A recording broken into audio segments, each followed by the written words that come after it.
Hola, good afternoon, ladies and gentlemen. We are today Tuesday, June 15th, 2021.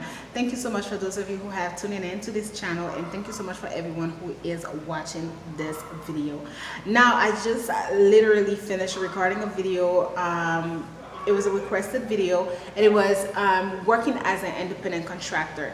There is a story that I've always wanted to share, but I've never really had the time to do story times here. So I've decided for today, as I really wanted to film 2 videos, I decided to come and tell you how I got stolen. $4,000 got stolen from me, from an organization, an extremely popular organization, and it was just like a mistake that I've made. Now, since the lady asked me to talk about working as an independent contractor, and I went in a little bit on the finance, I want to share that story with you so that you definitely can be alert when it comes to how people can tricks you. Now, one thing that I need for you to understand is a lot of times, let's say that since I am in the field of nonprofit organization, this is what I will speak on, because this is where I've been working for the last 7-8 years of my life. Well, one of the strong area of focus for me for my life. Right? So there can be times where organization apply for a grant, right? And there is a grant sitting there, and they hire you or they are hiring people. They have the money to pay, correct? So they are hiring people to help them with a particular, a particular work that they need to be done, right? I'll talk about myself. So I believe the summer was 2017, right? It must have been May that I saw a work opportunity. I was in Boston, I was in Massachusetts, and I saw the work opportunity. It felt right on the lane of what I was doing. I felt like it was going to be easy money. I felt like it was going to be like easy work. Now, at the time, they did not advocate and say how much the pay was going to be, but they did say that, pretty much for doing this work, because you had to be on the field, but they did say that they were going to cover everything. So basically all you had to do is show up and do the best when it comes to, like, they would pay for you, they would give you access for gas money if you were driving. If you were not driving, they would give you the Metro card, and the Metro card would be a monthly card. It would be a card that not only covered, for those of you who are like Massachusetts has for the train, it's a difference of red line, like blue line. So basically that card that they were going to give you was going to cover all of the metropolitan area, so you wouldn't have to pay out of your pocket to actually go to work or to actually go to the places to do the things that they would want you to do, right? So I looked at this criteria, I looked at everything, and I felt like, you know what, it's really good, let me just go. So I went into a first interview. During the first interview, the lady who interviewed me, she was German. She was very on it, like she knew what she was talking about, right? It was still around the time where I would say that I was debuting as an independent contractor. It was going to be my 2nd or 3rd contract as an independent contractor. So I got there. So there was the lady who was interviewing me, and she had 1 staff, right? It was another girl, a young lady who was there. They received me pretty well, and she was very much in tune with my resume. So that was a resume that she studied, because she was able to tell me what I did, what I didn't do, and she didn't have my resume in front of her. So she knew my resume in depth. So the interview, we went through 2 stages of interview. The first one, she wanted to get to know my work. She was very interested into my work, how I was moving here in Haiti, how did this project happen, that project happen. Okay. The second interview that I had with her is when she was telling me about what this position required of me. So she wanted to know if I was going to be inept at doing the job, because what they wanted to do, really, it was a job that involved politics. It was involved voting and things like that, which is funny because the last years that I've stayed in the States, I really work politics, different style of politics. But anywho, so she wanted to know if I could recruit, because that was my job. My job was to recruit teenagers to do that work. So my job was to recruit these teens, to make sure that they were doing it, and they just wanted to know if I could motivate these young people, you know, to keep them there. There were an incentive for them. They were getting paid every week, so they just wanted, and I was not going to be on the field with them.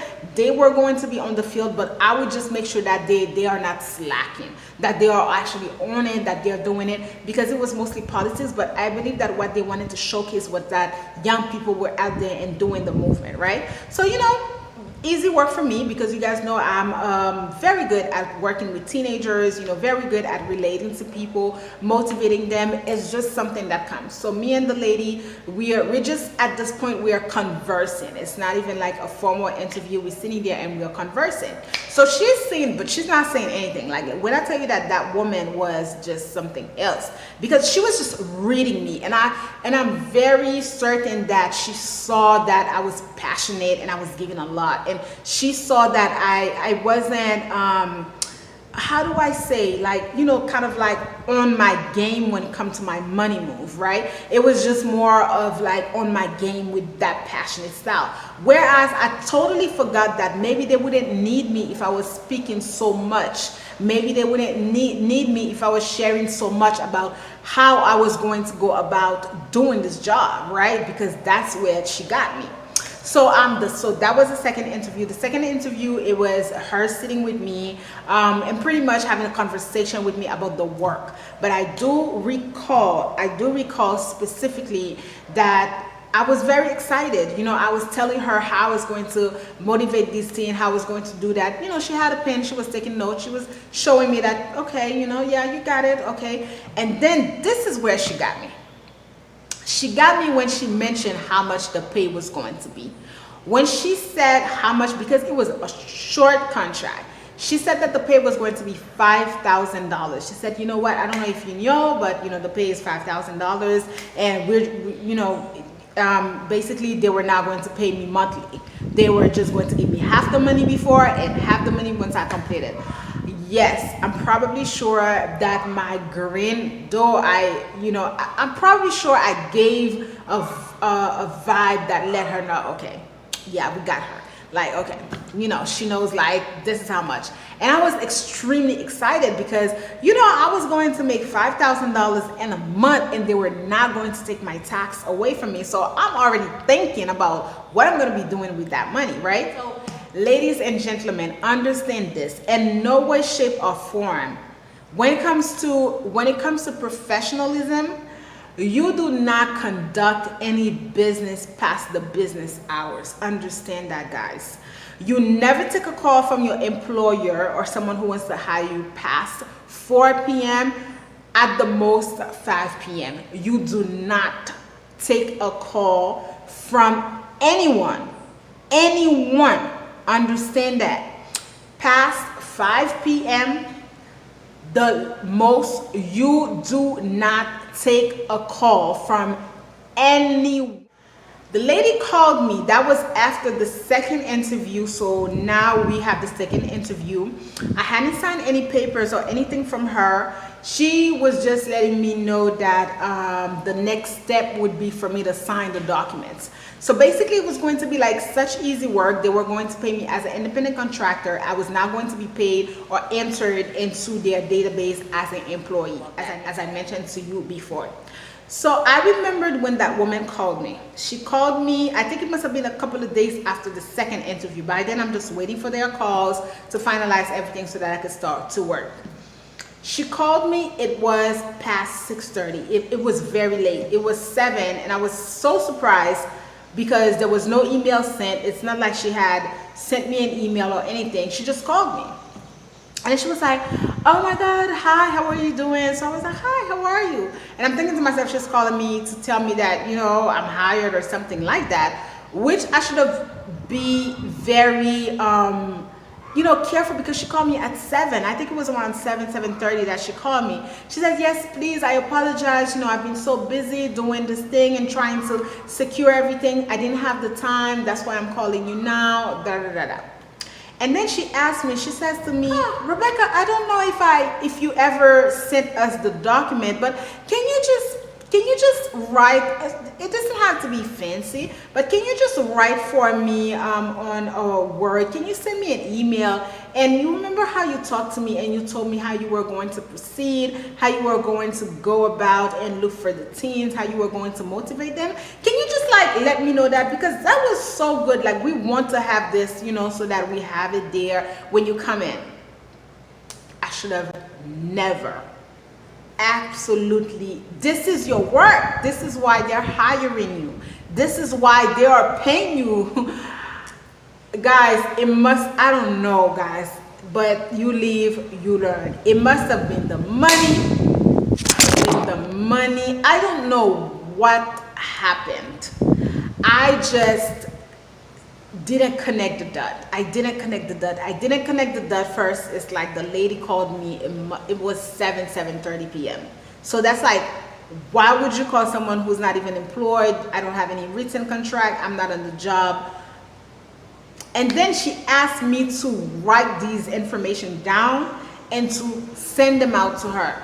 She was very polite, and the way that she made it look like, no, you know, you can just send us the work. Pizza. I sat there,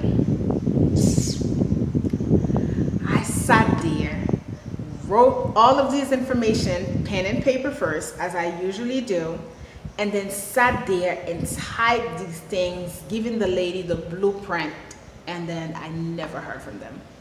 Never heard from them. I sat there waiting, and then finally when I contacted her, she was cold as ice on the phone. And she let me know that they did not need anyone for the job, that they were moving forward. When I sat and I remembered I was speaking to someone about it, the person said, of course, you already gave her the blueprint. That doesn't mean that she's not going to put down that she hired. She has to put down that she hired someone. But that means that you already gave them the blueprint. So that young girl that I saw that was rolling around, you know, she acted like she was a staff. But it was between them. Do you understand? It was between them. So they probably took that money amongst themselves. You know, that money, it was a grant money that was sitting there for them to hire someone to do that job. I gave them the blueprint, they ran with it. So I've always wanted to share that information because, you know, you live, you learn. But it was what definitely opened my eyes as far as, girl, when you are working as an independent contractor, you do not give your work. Now, probably some of you are going to say that you guys would have never, you know, got stolen. But this is also even working as a consultant. People require at times that I do video callings, which, you know, at times, you know, if I have the time, I'll do that for the client. Some client wanna, you know, just kind of like warm up a little bit. But then I'm very careful when it comes to like when they are talking to me, when it comes to the questions that they're asking. So I'm very always alert to turn this question and make sure that if they are very interested, that they sign up for a proper consultation instead of me sitting there and talking to people and just giving out all this information. It's very, very important. Why do people hire you as an independent contractor? People hire you as an independent contractor because they want your expertise, because you have expertise into something, because they want to see that. So for you to sit there and give out free information to these people, it's for you to give out your work for free, right? So tell me what you think about this story. For me, it did hurt. That $5,000 was going to be very helpful to me. I did feel like, oh my God, like very disgusted about these individuals. But then I learned, you know, I learned pretty much the hard way. And thank goodness another contract came just right after that one, and I did not make that mistake. So guys, this was a story time that I really wanted to bring forward. Given the fact that I just filmed a video about working as an independent contractor, do not forget that very soon in the summertime, I am going to put out the workshops. The workshops are going to be extremely available, and I am going to do it like this, extremely affordable, and I am going to work so that, you know, people who sign up have a Zoom meeting with me. So yeah, so stay tuned for that. Thank you so much for watching, and I will see you in the next.